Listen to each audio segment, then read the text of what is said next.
Greetings, everybody. Glad you could tune in once again. My name is Thomas, and today we are going to share a presentation that I'm calling God, the Universe, and Everything. Basically, looking at the big picture.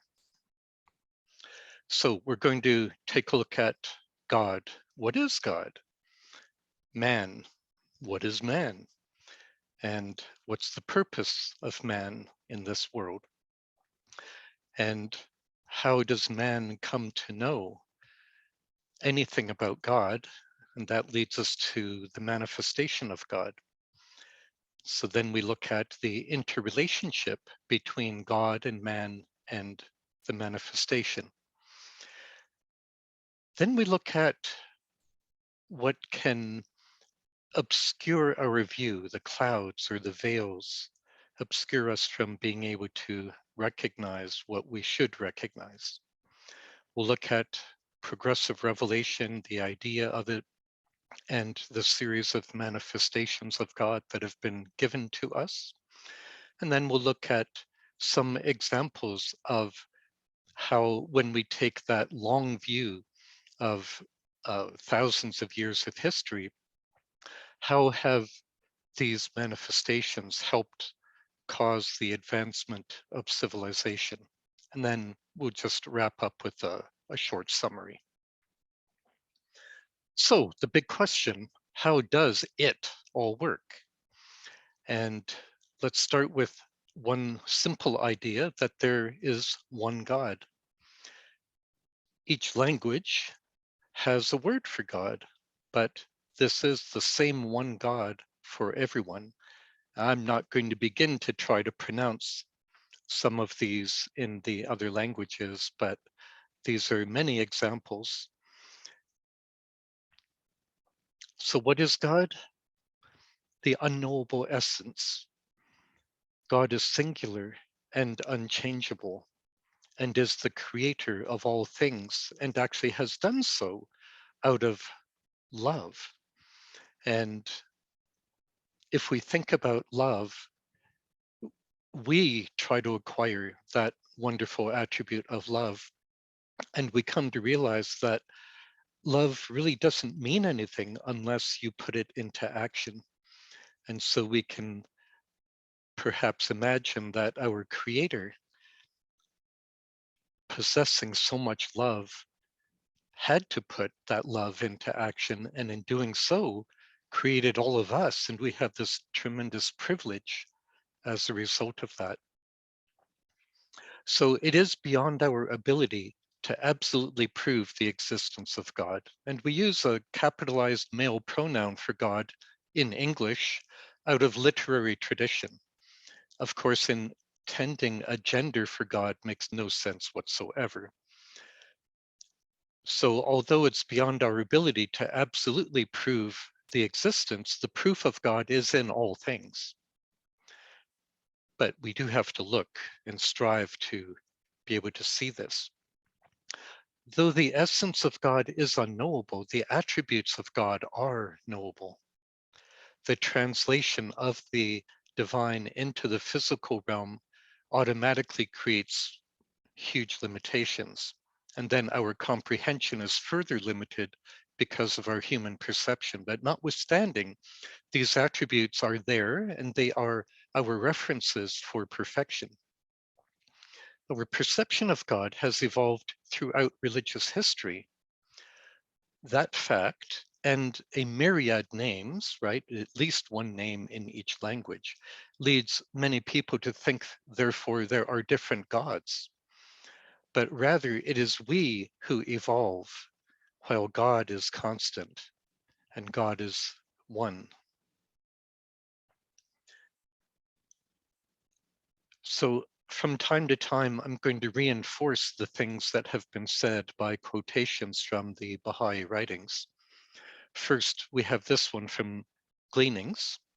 To every discerning and illumined heart, it is evident that God, the unknowable essence, the divine being, is immensely exalted beyond every human attribute, such as corporeal existence, ascent and descent, egress and regress.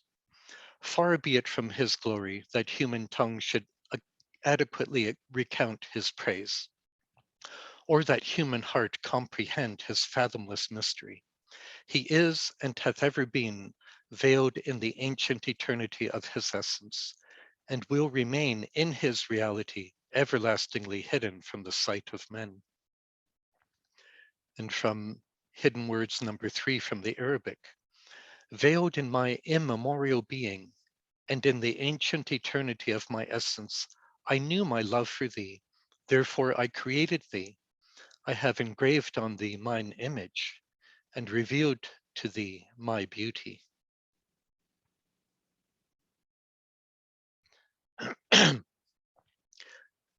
And so we talked about revealing my beauty, and we know in Hidden Words we have the idea of he will name our name. And so here's 102 examples of the attributes or the names of God, and if we allow him to name our name, or maybe I should more correctly say, if we make the effort to allow our name be named by these attributes through our effort and our service and prayers and all these things that are part of a devotional life. Here are 102 examples of such names. And I'm certainly not going to read all 102. You can hit pause and perhaps take your time reading them. But actually, you might ask, well, just how many of these names or attributes of God are there? And I honestly can't answer that. I can say that in the one prayer, the long healing prayer of Baha'u'llah, there are 125 different ones. And I guess I could have cheated on this page and just gone through that prayer and just put all 125 up here, but I suppose that would have been too easy. So, what is man? Well, we are told that man is created noble and in the image of God. And what does that mean? Does that mean God has arms and legs and fingers and toes and a head and eyes and ears and so on? Of course not, right? It means that the image in which we're created are those attributes that we have the capability of mirroring forth. And so we are created distinct from animals, albeit in a primitive form and evolving. Man has a dual nature, material and spiritual, or we can express as body and soul, or as lower and higher natures, or as transient and immortal. We know that individual life begins at conception, that we have no pre-existence, there is no reincarnation, there are no past lives, sorry to those who fancy those ideas. The soul is created and associated to the body at the time of conception. The soul is composed of one indivisible substance, not in the order of physical creation. Hence, the soul is immortal, whereas the body is subject to eventual decay. But left untrained, man is ruled by the lower nature, dominated by physical and selfish needs. And that condition is synonymous with using the word satanic. You may read a term, the Satan of self. And so that means that indulgent self. However, when spiritually trained, man rises above the personal self and becomes angelic, right? Finds the true self rather than that, sorry, I don't have a better term for it, rather than the selfish self. Man possesses free will, but the exercise of that free will is subject to the circumstances that we are placed within. So at the end of earthly life, man dies and is born into the next world of God. And that next world is a spiritual world. Thus, the soul continues the journey towards human perfection within the prescribed limits of the human station. We can't transcend beyond what God ordains as that the limits of human station. But we can certainly strive to attain that perfection within that limit. Man's physical being is subject to the laws of physics, as we all one day figure out, possibly the hard way. Man's spiritual being, though, is subject to the laws of the covenant of God. Uniquely, man has the potential to manifest all the attributes of God. All of creation can manifest some attributes of God, and only man can manifest all. We are naturally attracted to the divine attributes. And truly, we will seek those attributes anywhere. We'll look for them in the dust if we don't find them elsewhere. And some examples of that, look at how much money humans spend every year on the beauty industry, making oneself look better, right? That attribute of beauty can have wonderful forms of expression, or maybe some that are less lofty. Another example, the creator, God the creator. Humans love designing things. They love inventing, they love creating, and it's anything, right? Art, um, fine craftsmanship in furniture or automobiles, right? Whatever it is, we just love this process of creating. And we are inclined towards transcendence, towards something greater than ourselves. We know there's something greater than ourselves. And if we're not spiritually trained in a truthful way or in a correct way, we will invent our own thing that is transcendent. We'll invent our own gods. We'll worship a waterfall or a mighty volcano or a mountain or the sun, right? Until we receive that proper guidance. This quotation from Baha'u'llah really spells this out about these attributes. To regard man as a mine rich in gems of inestimable value. Education can alone cause it to reveal its treasures and enable mankind to benefit therefrom. And so education, I think we can make many similar terms that convey additional meaning. We can say spiritual training, right? Education isn't just someone having a teacher at the front of the room and telling you what it is to have good virtues. We have to experience it in life. We have to be in situations that call for the exercise of these virtues so that we can grow them and develop them and strengthen them and appreciate why they're there and the consequences of not having them. This is all part of that education. So, what's the purpose then of life as individuals? One is to know God. And in the square brackets, I'm just adding a few extra thoughts. If there's no square brackets, I'm trying to be very pure and true to the original sacred writings. So to know God, how? Through his attributes, although never knowing his essence. And so this is a process of mirroring these attributes. Purpose is to love God. How do we do that? Well, just really succinctly put, it's through showing love to all of his creation.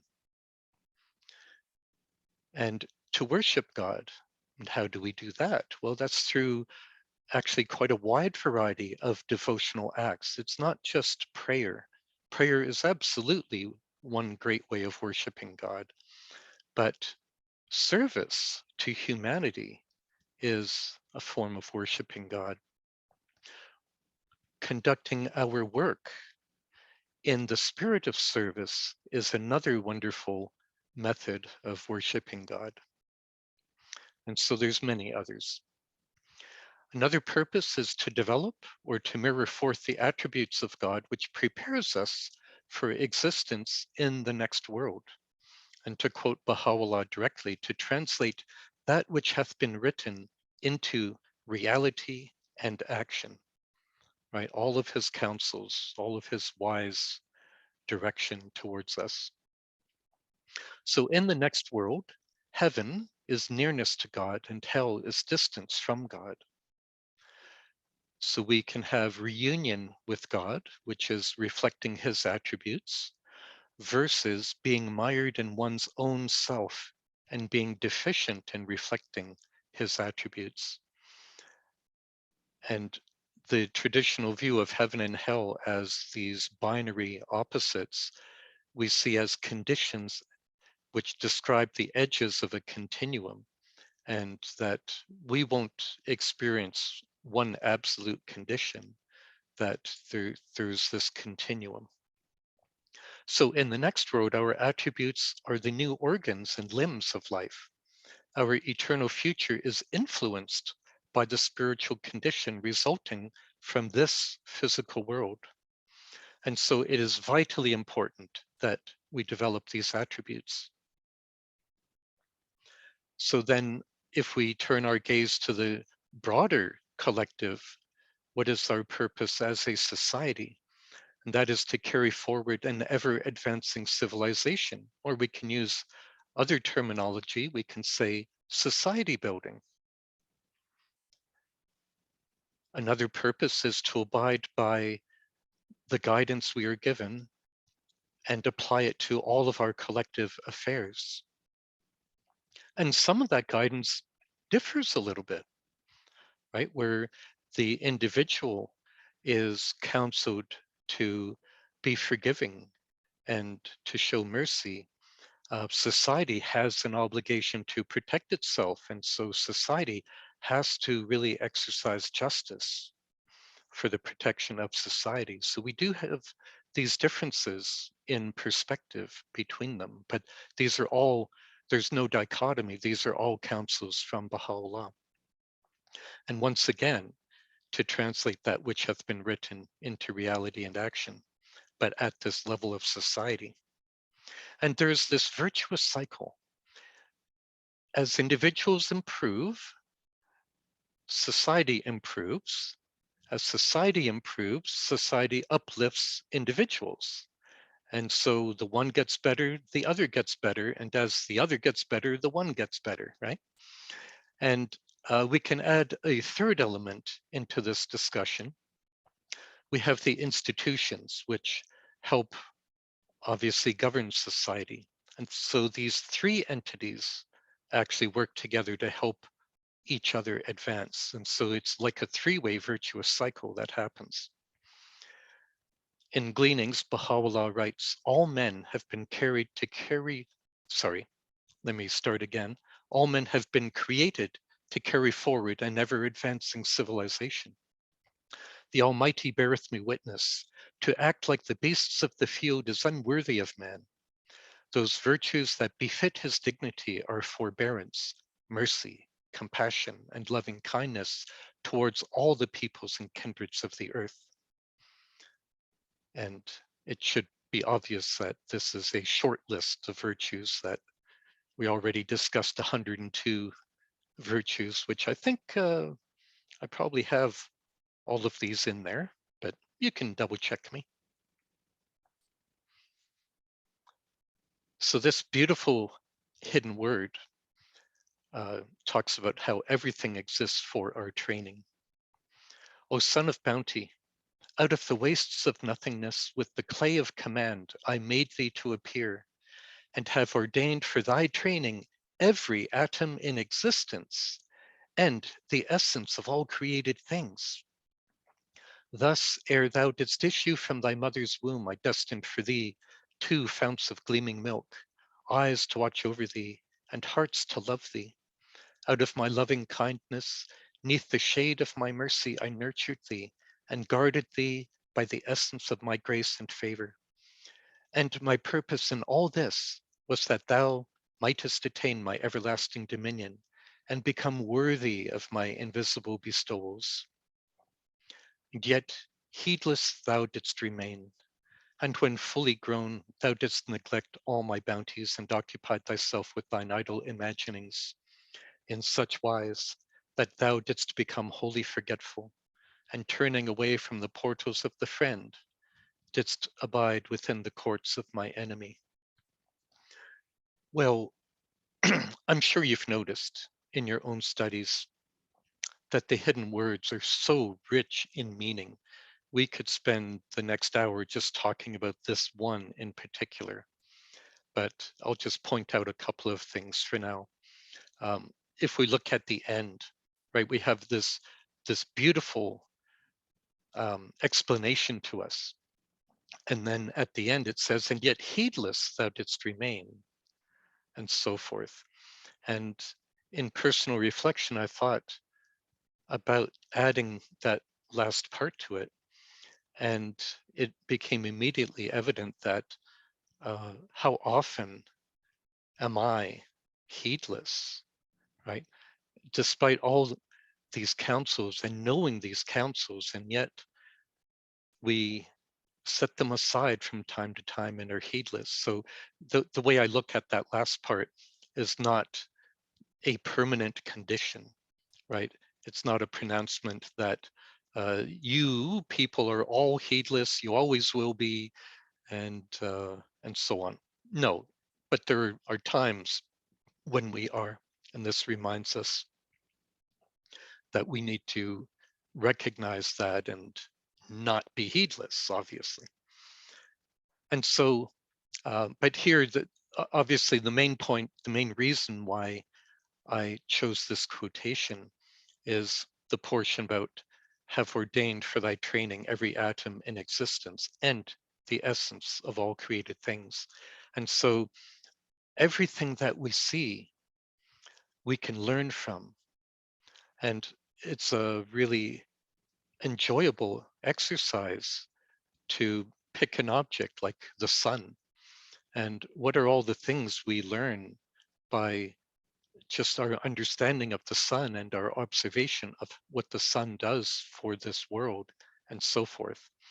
And this turns out to be true and useful for just about everything that we look at. It's really astonishing when we consider it deeply. So here then is a vitally important question. So we've seen the idea of God, the concept of God, without trying to add any kind of doctrinal or dogmatic ideas overlaid onto that concept. And we see the nature of the human being. So then how can the human being be aware of the guidance from God? Well, God sends manifestations of God to humanity to give his guidance. To manifest means to embody in visual or physical form, to show or demonstrate clearly. And so these manifestations are sent to us to demonstrate clearly these things that God wants us to have access to in order to go on our next stage of progress. Additionally, there have been prophets with a small p, right, not capital P. There have been messengers in the past. In Islam, there's a word for prophet and a word for messenger, Nabi and Rasul. Baha'u'llah introduces a brand new term to us to, I think, give us more clarity. And so we don't have to ponder about, well, that, wonderful prophet from the past, or I wonder if they're a manifestation or not. So God sends the manifestations. In return, we're expected to recognize these manifestations of God and to observe their every ordinance. And this is actually what we call the greater covenant. It's the promise that at the appropriate time, a new manifestation is sent by God to humanity. And in return, right, every covenant is a two-way agreement. And the human side of that agreement is that to recognize and to obey. And I bet you anticipated I would show this quotation next. It's the first paragraph of the Kitab-i Aqdas. The first duty prescribed by God for his servants is the recognition of him who is the dayspring of his revelation and the fountain of his laws, who representeth the Godhead in both the kingdom of his cause and the world of creation. Whoso achieveth this duty hath attained unto all good, and whosoever is deprived thereof hath gone astray, though he be the author of every righteous deed. It behoveth everyone who reacheth this most sublime station, this summit of transcendent glory, to observe every utter ordinance of him who is the desire of the world. These twin duties are inseparable. Neither is acceptable without the other. Thus hath it been decreed by him who is the source of divine inspiration.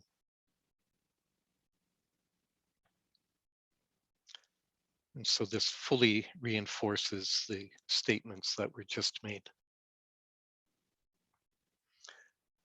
And so what of the manifestation of God? Well, so we understand that God does not incarnate himself to visit his creation and provide guidance. And speaking of learning from creation, right, the sun does not descend to earth, but it gives the earth actually just a tiny fraction of its radiation.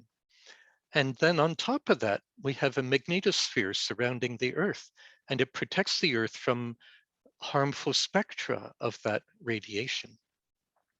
And so we see that we're given actually very, very little of that light and heat and other uh, electromagnetic radiation of that sun. So rather than thinking that God incarnates himself to come down to earth, instead, a manifestation of God is sent from heaven, that is a spiritual realm of God, and is sent for each era or each dispensation. And I'll just use this one quotation from the Gospel of John. Jesus saith unto him, I am the way, the truth, and the life. No man cometh unto the Father but by me. And so in each dispensation, that latest manifestation of God is the way, the truth, and the life, and no one cometh unto the Father except through that manifestation.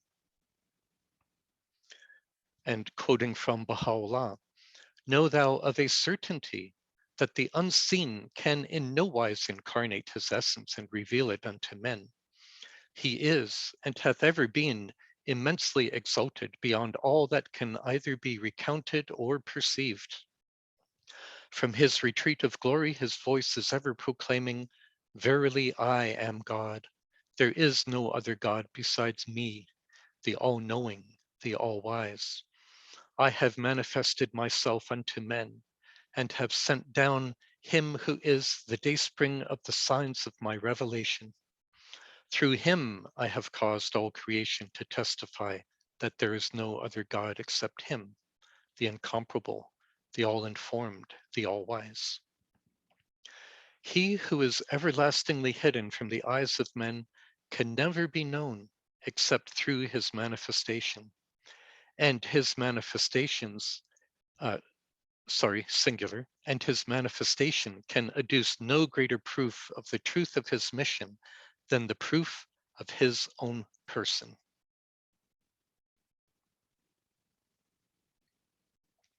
So the manifestation of God is not God, is born into a physical body of their choosing, but they actually are pre-existent. So they appear human and therefore relatable, but are immeasurably greater than the human. They are the true teacher of humanity and has the unique capacity to be the mouthpiece of God, flawlessly relaying his will to humanity, illuminating us with all of God's perfections and guidance. All that we can ever know of God, we see in and through the manifestations. It is correct to regard the manifestation as God. After all, he represents God in all the worlds and fully reflects all of God's light that we can withstand and withholds anything more than that for the sake of our own well-being. So while God is inconceivable to us, the manifestation is tangible and walks among us from age to age, and each inaugurates a new dispensation. Each comes with the power and knowledge of God, but they act with subtlety. They could entirely overwhelm us so that no one could fail to recognize them. But this would defeat the purpose of the human life journey, which is for the physical world to be our training ground and for us to recognize and draw near to God using our free will, right? Our freedom of choice. So instead of overwhelming us, the manifestation uses the word to guide us. And the manifestation completely surrenders their will to the will of God. And that will is that which is best for humanity, even if we have no idea of the truth of that. So the manifestation appears human outwardly, but each is called to be a mouthpiece for God and are called into action. And we actually call that event the intimation. And we have great examples of that. We have Moses standing before the burning bush. We have Buddha receiving enlightenment under the Bodhi tree. We have the Holy Spirit descending upon Jesus in the form of a dove. And we even know roughly when this happened, about the year 30 or so. We have the Archangel Gabriel appearing to Muhammad while he was on retreat at the cave of Hira near Mecca. And this, it's believed, happened on the 10th of August in the year 610. And that, of course, is um, reconciled to try to match up to the Gregorian calendar the best people can do it. The Bab, we have the example of the Bab drinking blood from the martyred Imam Hussein in a dream. And scholars believe this happened probably on the 4th of April of 1844. We have Baha'u'llah being visited by the Maid of Heaven while he was in the Black Pit of Tehran in the Sia Chal. And this was mid-October of 1852. And so the manifestations accept horrific treatment inflicted by the doctors, the divines, right? The doctors are the leaders of thought. The divines, of course, are the clergy and the rulers, all in the path of God and joyously sacrificing all for the sake of all of humanity. And so this coming, which we also know as the Day of Judgment or as the resurrection, is a great test for man. And what makes this especially challenging are these veils. Baha'u'llah actually calls them the veils of glory. In other sacred scriptures, we know them as clouds. These are barriers that must each be overcome, and they are overcome to one degree or another through some kind of selfless act or a selfless reckoning within each human that burns away the veil and comes to see the truth. And I actually have this quotation spread across 2 pages. These sanctified mirrors, these day springs of ancient glory, are one and all the exponents on earth of him who is the central orb of the universe, its essence and ultimate purpose. From him proceed their knowledge and power. From him is derived their sovereignty. The beauty of their countenance is but a reflection of his image, and their revelation a sign of his deathless glory. They are the treasuries of divine knowledge and the repositories of celestial wisdom. Through them is transmitted a grace that is infinite, and by them is revealed the light that can never fade. These tabernacles of holiness, these primal mirrors which reflect the light of unfading glory, are but expressions of him who is the invisible of the invisibles. By the revelation of these gems of divine virtue, all the names and attributes of God, such as knowledge and power, sovereignty and dominion, mercy and wisdom, glory, bounty, and grace, are made manifest. These attributes of God are not and have never been vouchsafed specially unto certain prophets and withheld from others. Nay, all the prophets of God, his well-favored, his holy and chosen messengers, are without exception the bearers of his names and the embodiments of his attributes. They only differ in the intensity of their revelation and the comparative potency of their light.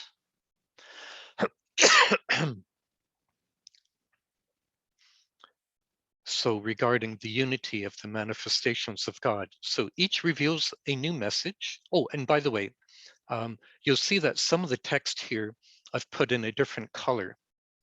And if it's in a different color, that is directly taken from the passage that you're going to see on the next page, or maybe 2 pages later, but it all comes from Gleanings. And if it's in white, I've simplified the language a little bit, but of course tried to remain as true as possible to it. So each reveals a new message. Each was sent to us by the will of God, proclaiming his irresistible faith.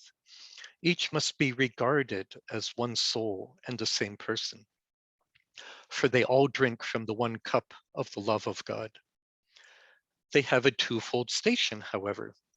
So in the first station, we see pure abstraction and essential unity, no distinction between them. They summon the people to the unity of God. They are invested with prophethood and glory. Each are Adam and Noah and Joseph and Mohammed, though wearing different attire. Each is the return of all and proclaim the one cause of God. Each is the first. Each is the last. Each is the seal of the prophets. And we behold them all abiding in the same tabernacle, soaring in the same heaven, seated upon the same throne, uttering the same speech, and proclaiming the same faith. But then there's the other station, which is the station of distinction. This is due to limitations of the physical world. So each has a distinct individuality, a definitely prescribed mission, a predestined revelation, and specially designed limitations. They're known by a different name. They're characterized by a special attribute, fulfill a definite mission, and is entrusted with a particular revelation. But then any divergencies of utterance are attributable to differences of station. All their utterances are in reality but the expressions of one truth. So each is entrusted with delivering a greater measure of the truth, but the reality of each is one and equal. And I believe I've split this across 2 pages as well. This is a quotation from Gleanings. So viewed in the light of their second station, the station of distinction, differentiation, temporal limitations, characteristics, and standards, they manifest absolute servitude, utter destitution, and complete self-effacement, even as he saith, I am the servant of God. I am but a man like you. Were any of the all-embracing manifestations of God to declare I am God, he verily speaketh the truth, and no doubt attacheth thereto. For it hath been repeatedly demonstrated that through their revelation, their attributes and names, the revelation of God, his names and his attributes are made manifest in the world. And were any of them to voice the utterance, I am the messenger of God, he also speaketh the truth. Viewed in this light, they are all but messengers of that ideal king, that unchangeable essence. And were they all to proclaim, I am the seal of the prophets, they verily utter but the truth, beyond the faintest shadow of a doubt. For they are all but one person, one soul, one spirit, one being, one revelation. They are all the manifestations of the beginning and the end, the first and the last, the seen and the hidden, all of which pertain to him who is the innermost spirit of spirits and eternal essence of essences. And were they to say, we are the servants of God, this also is a manifest and indisputable fact, for they have been made manifest in the uttermost state of certitude, a servitude the like of which no man can possibly attain. Thus, in moments in which these essences of being were deep immersed beneath the oceans of ancient and everlasting holiness, or when they soared to the loftiest summits of divine mysteries, they claimed their utterance to be the voice of divinity, the call of God himself.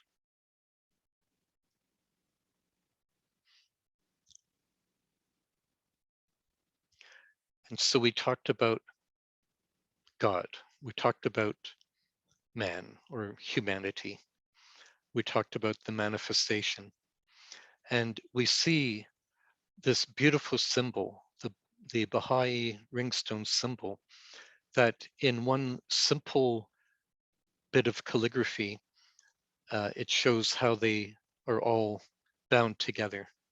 So this symbol actually was designed by Abdu'l-Baha. It's also a symbolic form of the greatest name. And maybe that statement doesn't make a lot of sense to us, but after we hear the explanation, I think we can totally get it. So these lines, and let me trace it through with my pointer. So these lines are the Arabic letter Ha. So we see 1, 2, 3, and then a fourth one. The rosebuds, as my Arabic friends like to call them, are the stylized Arabic letter Ba. And so there are 4 of those as well. And together, Ba and Ha represent Baha. And so this is how it's the greatest name, because the great name Baha is represented here.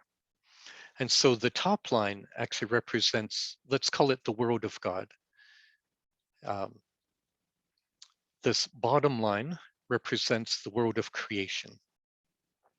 And this middle line represents the role and station of the manifestations in joining together the worlds of the Creator to the world of creation.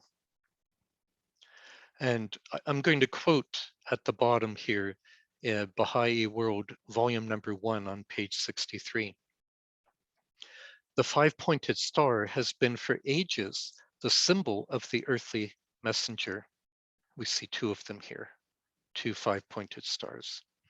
Abdu'l-Baha says in the tablet of the ringstone, the 2 stars represent the divine origin and also the human personality of the Bab and Baha'u'llah, because the human being, like the star, has 5 points: the head, the 2 arms, and the 2 legs.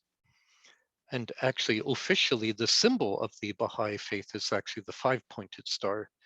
Uh, as much as I personally love 9-pointed stars, I think they're so cool. uh, but it's truly the 5-pointed star that's the symbol.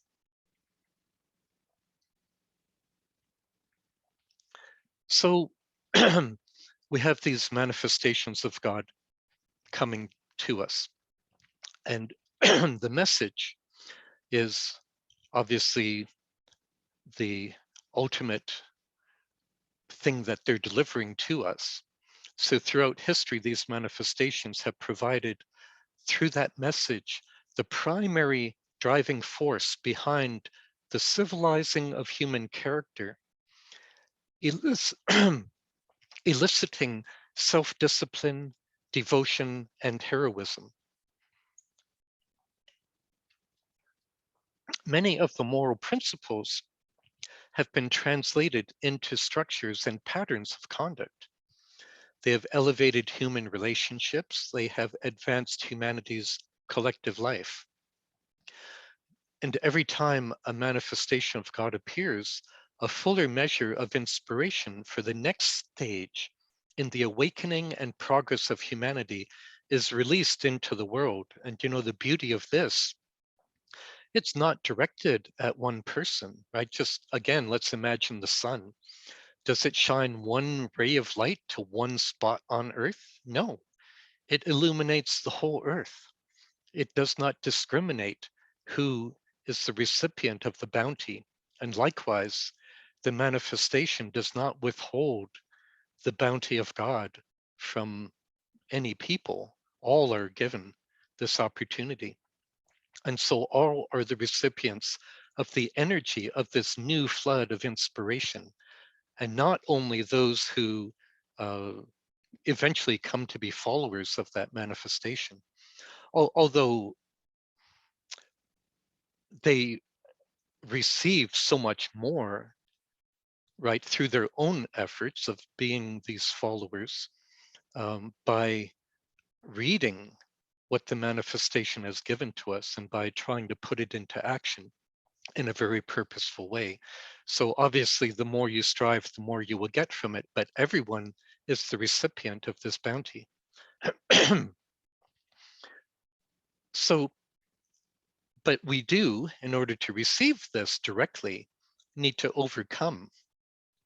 So when we think about clouds or veils, we can actually look at any kind of sacred writings of the past, and we see mention of them here in the book of Daniel, which obviously represents the the Jewish dispensation because this is the Old Testament.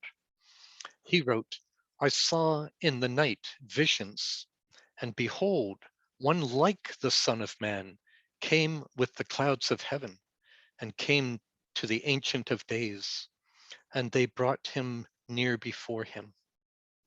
And there was given him dominion and glory and a kingdom, that all people, nations, and languages should serve him. His dominion is an everlasting dominion, which shall not pass away, and his kingdom that which shall not be destroyed." Right? And so uh, this is one passage where we see the millennial expectation within Judaism. And of course, we could speak at length about this passage, but let's just pay attention for now to this idea of the Son of Man, or one like the Son of Man came with the clouds of heaven, right? So we have the clouds, and some people think, therefore, that there's this majestic figure that will be riding in a chariot up in the sky, right? Riding on top of the clouds. And the reality is that these clouds of heaven, these are veils of glory. It's almost exactly the same terminology. So let's look later in the Bible, the Gospel of Luke. "And then shall they see the Son of Man coming in a cloud with power and great glory." So once again, right, same idea, another millennial expectation. Further in the Gospel of Matthew, "Immediately after the tribulation of those days shall the sun be darkened, and the moon shall not give her light, and the stars shall fall from heaven, and the powers of the heavens shall be shaken. And then shall appear the sign of the Son of Man in heaven. And then shall all the tribes of the earth mourn, and they shall see the Son of Man coming in the clouds of heaven with power and great glory." Right? same imagery. And in the Quran, um, I'm not an Arabic speaker, so I don't know which English translation renders this particular passage the most faithfully. So I picked this one that reads quite well. A day when the heaven with the clouds will be rent asunder and the angels will be sent down, a grand descent. The sovereignty on that day will be the true sovereignty belonging to the beneficent one. And it will be a hard day for disbelievers, right? And so clearly this relates to those same passages from the Bible. So let's look at what Baha'u'llah has to say about this. And so I'll first put it mostly into my own words. The veils of glory are the error of the divines or the doctors and the influential voices in society who fail to submit to the cause of God and thus mislead the people. So that's one meaning of veils of glory. Um, and by the way, if you go to the Kitab-i-Yakan, I show 5 paragraphs here where the veils of glory are specifically mentioned. So paragraphs number 175, 177, 178, 205, and 219. So these things that I'm putting mostly into my own words, you will find precisely in those passages. So veils of glory, that's one definition. Another is that they are terms that are misunderstood or misinterpreted. And these terms can be a mighty veil. For example, the term clouds, right? Of the Son of Man coming in the clouds. If you misinterpret that and say, well, surely that means he will physically be doing that, right? And the whole world will see him.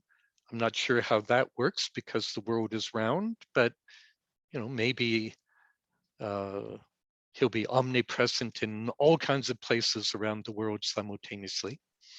Right, that literal interpretation itself is a veil of glory. The third one is the veil of knowledge. Instead of a lengthy discussion on that, I'll just offer a simple idea that it perhaps is being caught up in one's own fanciful ideas and one's own self and passion and one's own vain imaginings. And so, right, if we have that arrogance of thinking our knowledge is so wonderful, and we make the tragic mistake of weighing the book of God with our own defective standard, then that veil of knowledge will never be penetrated.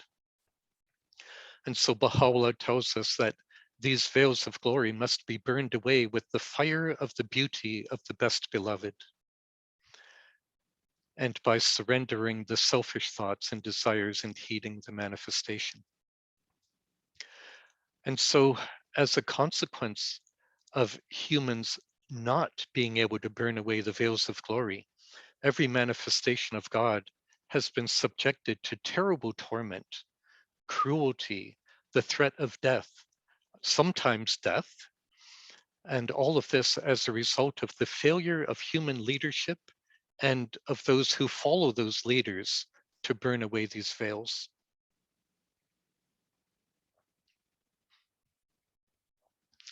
And so we talked about manifestations, plural. And so let's get a little more precise about how that works. We see that there is the progressive revelation of the one cause of God. In Gleanings, Baha'u'llah writes, contemplate with thine inward eye the chain of successive revelations that hath linked the manifestation of Adam with that of the Bab. I testify before God that each one of these manifestations hath been sent down through the operation of the divine will and purpose, that each hath been the bearer of a specific message, that each hath been entrusted with a divinely revealed book and been commissioned to unravel the mysteries of a mighty tablet. The measure of the revelation with which every one of them hath been identified had been definitely foreordained. And so progressive revelation is the gradual unfoldment of guidance to humankind. This happens on two levels. So first, each manifestation gives a further measure of truth. That measure is limited by the capacity of the people he addresses.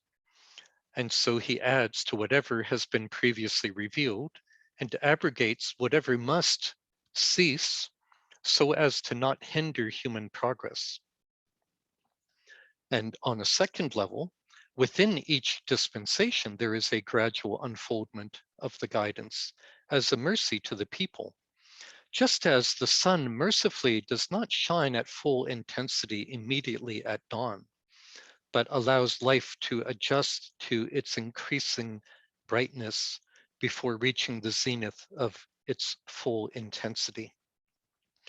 If you can imagine a plant, right, being in its state of dormancy overnight, and if the sun all of a sudden came at its full noonday glory, the plant would actually get sunburned, right? It hasn't prepared for that intensity, and it will actually be damaged by it. And so this is the wisdom of this gradualness. So we do not have a record of every manifestation of God. We do know about several, though, whose teachings have resulted in what are regarded generally as world religions. And so I'm listing here the ones that we know about and including an approximate year of birth, and take that with a real grain of salt, because the older the date, the greater the uncertainty. And you'll see in some cases, I've put up a range of dates. In fact, most of them have a range, but I just picked one that felt about right. But obviously, who am I to say what is the absolute truth, right? It's just trying to put it together in some kind of way that um, pieces other information together a little more consistently. So we have Moses, perhaps around 1400 BC when he was born. We have Krishna, and this one, we have the most variety in opinions of when Krishna was on the earth. And I think what makes that difficult is because there were the Vedas that predate Krishna, and the Vedas are indeed extremely old. And so some want to attribute the Vedas, I think, to Krishna, and others uh, relate Krishna to the Bhagavad Gita. And so I choose the latter, which is around 1300 BC for a possible birth date. We had Zoroaster around maybe 628 BC. We have Buddha, and if you research that, you'll find there are three dominant proposed dates of Buddha's birth: 623 or 563 or 480 before Christ. I'm indicating 480 in my own personal studies, fits in best with everything that we know. Then we have Christ, and that date is much more reliable. Maybe it's the year one. Some scholars think it may be a few years earlier, but it's not much of a variance there. Muhammad is known accurately to the year 571, and Baha'u'llah is known accurately to the year 1817. So there are others who we, somewhere in the writings, we are told they are manifestations, but we don't have the legacy of a world religion that is, or at least not that is existent today. Even though some do have followers still. But we have Adam, some getting close to around the year 4000 before Christ. We have Noah, we have Abraham, there is Joseph. That people may not be as aware of Joseph as a manifestation of God. With a lot of research, you will certainly come across that within the sacred scriptures. And we can date Joseph to somewhere around 1800 before Christ. We have John the Baptist as the herald of Christ, and in an untranslated tablet of Baha'u'llah, he talks about how the relationship between John the Baptist and Christ is identical to the relationship between Bob and himself. And so, again, that's not a commonly known thing. It takes a lot of research to find that, and some meditation to be able to accept it, actually. And then, of course, we have the Bab, the herald to Baha'u'llah. Oh, and by the way, John the Baptist was executed very soon after the ministry of Christ began. Just FYI. Okay, so that's not all of them, however. So there is another whose name is lost to history, but the remnant is Sabianism, which is not to be confused with the remnants from John the Baptist followers, who are known as either Mandaeans or Sabians, but a different spelling of Sabian. And so we don't know the manifestation. We don't have anything left from the teachings. It's suspected that this may have been from around the time of Enoch, and Enoch is suspected to have been around maybe the year 3300 BC.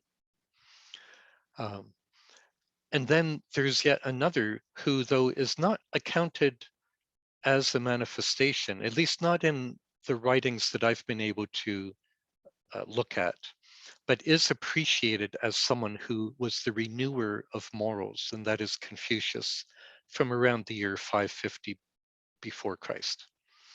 And then on top of these, there is potentially numerous indigenous prophets, or maybe they're messengers, and maybe even they are manifestations, but there's nothing authoritatively stated in the Baha'i writings on these figures. And so we can wonder, but we can't with any authority pronounce a judgment on any of these. So these are figures such as Quetzalcoatl I and Quetzalcoatl II and Daganaweda, who appeared in the Americas. But indeed, guidance has been given in some manner to all the peoples. And so what we call them, we don't really know what we should call them. But it's a fact that these existed. And as we study these cultures and we study native religions, we see let's just use the term, a cultural hero that comes to the people, and the people are transformed, right? That's a really good clue, because if one of you, or if I, with whatever capability one of us has, were to come to a group of people and say, hey, here's the way you should live your life, right? What chance do we have that anyone's going to listen to us? So the fact that a transformation occurred is a very powerful piece of evidence that there was some important figure that was given to those people. So putting these in a possible chronological order. So I'm ordering these. The dates that you see here are once again those approximate birth years, and but the order is what we actually do know to be the order of relative between the herald and the manifestation. We for sure know that ordering. And so we can at least put those, one before the other correctly. So we see this progression of Adam, and then whoever was the Sabian founder, and then Noah and Abraham and Joseph and Moses. And within that line, I suppose we don't perfectly know where to insert Krishna and Zoroaster and Buddha, which is why I've spent a lot of time trying to figure out a year. But I have them in this particular order. And then we have John the Baptist, the herald to Christ, and then Christ. Then Muhammad, and then the Bab as herald, and then Baha'u'llah. And then Baha'u'llah tells us that there will be another manifestation to come, and the declaration of that manifestation will be no sooner than the year 2852. And so we get that from 1852 plus 1,000 years. And it may well be far, far later. In one of the writings of Abdu'l Baha, he even alludes to it being thousands of years later. And I have verbally heard from a wonderful and truthful and scholarly former member of the Universal House of Justice about a place where Abdu'l Baha said it could be 13,000 years. And so take that with whatever seriousness you would like, but certainly there's someone coming, and it can be a very long time from now. And frankly, it's not our problem. Our problem is putting into action the guidance that we've been given, not to worry about who's coming in 1,000 or 3,000 or 10,000 years from now.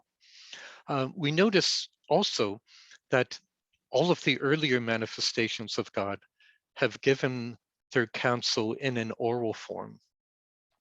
And we see that the later ones, from Muhammad and onward, in the lifetimes of these manifestations, it has gone into written form. We also see another cycle, the cycle of prophecy from Adam through to Muhammad. And we see the cycle of fulfillment, or the Baha'i cycle, starting with the Bab and going for 500,000 years. That's really something to think about. The 6,000-year Adamic cycle and the 500,000-year Baha'i cycle really gives a better appreciation for the magnitude of what it means to live in this day of God.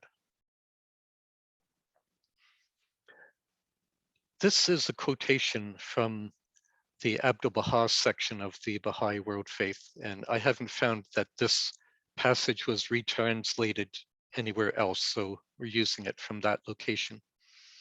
And perhaps I won't really read through all of this, but the basic idea here, maybe you can read as I'm talking, is that this link from one to another, right? We have Abraham, who made a covenant concerning Moses. And basically then people should expect the coming of Moses. And Moses made a covenant about the coming of Christ. And Christ made a covenant about the coming of the Paraclete, which we understand to indicate Muhammad.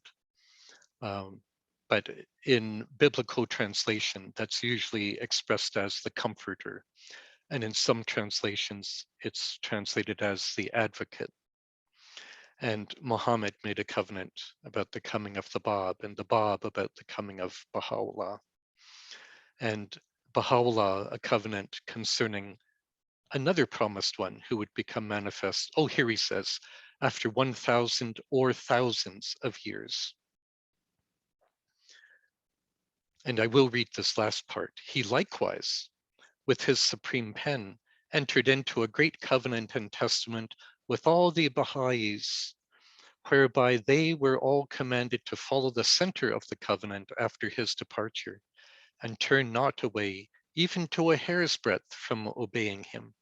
So in this one passage, we have mostly about the eternal covenant, and then we now have the covenant, right, the lesser covenant, which is no less important, but that covenant about following the path of successorship.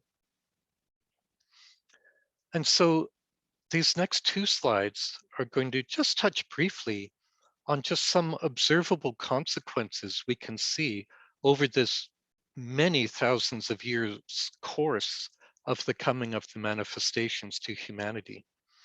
And again, I'm not going to read everything that's on this table, but we can see the advancement or the um, either in civilization or the perfection in civilization. So we see the creation of unity of the clan or of the family. We see the unity of the tribe developing. We see unity of the city-state and of the nation and of the world. And obviously that is a task in progress right now. And so this effect on civilization that these manifestations have had are undeniable. And we can take a look at other human progress. So mathematics is another great example.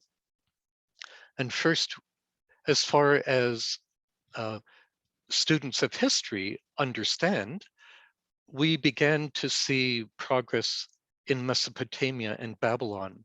And this was the basics of mathematics, counting and basic measuring. And then there were revolutionary developments in ancient Greece, whose philosophers were influenced by the Jewish philosophers, so says Abdu'l-Baha. And at this time, we see systematic study of shapes and basic motions of objects, and actually we see the beginning of algebra. And then China and India become the foci of advancement. And the Hindus took algebra and number systems much farther. And of course, in there we see Egypt as well. But we can link these civilizations to influence by a particular manifestation. We see Rome's very practical engineering and the fantastic applied mathematical skills that they developed. We see the medieval Islamic Empire, right? While Europe was just a bunch of barbarians, these brilliant Muslims, energized by the spiritual energy coming from the revelation of Muhammad, they created the decimal system and they advanced algebra to completely new heights for humanity. And then this great renaissance in Europe. Why did that happen? Because the Islamic knowledge and attitudes migrated into Europe. And as a result in Europe, we saw the creation of fantastic tools of calculus and advanced applied math. And yet this all pales in comparison to what's happened with the release of the spiritual energies of the dispensations of the Bab and of Baha'u'llah. It's an exponential growth of complexity and abstraction. And in only these not even 200 years, we have seen a degree of advancement that makes everything else in human history look like practically nothing. So we see this tremendous spiritual energy that has an effect, right? Remember how we were talking about how the sun shines equally on everyone. This exponential growth, this isn't Baha'is that have done this, right? This is the people of the world that have done it because these spiritual energies have changed the world. And so that's really the last topic I wanted to examine. So let's just recap a little bit. So we see that there is one God whose essence is unknowable, that we humans have the capacity to know God through mirroring forth his attributes, and we therefore must do so, that we have a dual nature, it's material and spiritual, or you can say it's body and soul. And that soul continues onward to the next, a spiritual world of God after bodily death. And in fact, we're told that there are worlds of God, and but probably we're really not so capable uh, of understanding much more than what I just said. We see the manifestations of God are his representatives in all the worlds of God, having a dual nature. One is the essential unity and abstraction, and the other is a station of distinction and a prescribed mission. So God sends the manifestations to be our true educators, to convey the remedy to the ills of the world for the advancement of both the individuals and society, and now recently the actual creation of the very institutions that are required to um, to watch over a healthy society of the future. And these manifestations gradually unfold as great a measure of truth as we can handle, and no more. And we talked about how there have been many manifestations of God, and there will be more in the future. And this is all in the progression of revelation, right? This gradual unfoldment of greater and greater measures of truth, for withholding some because it's just too much, we're just not capable, but definitely always giving some more. So once again, I thank you for spending this time and watching this video. You can see this and many others, a growing number, at my YouTube channel. You can subscribe there. And so I will say thank you once again, and hope that you will be well, be happy, and I hope to see you again in another video.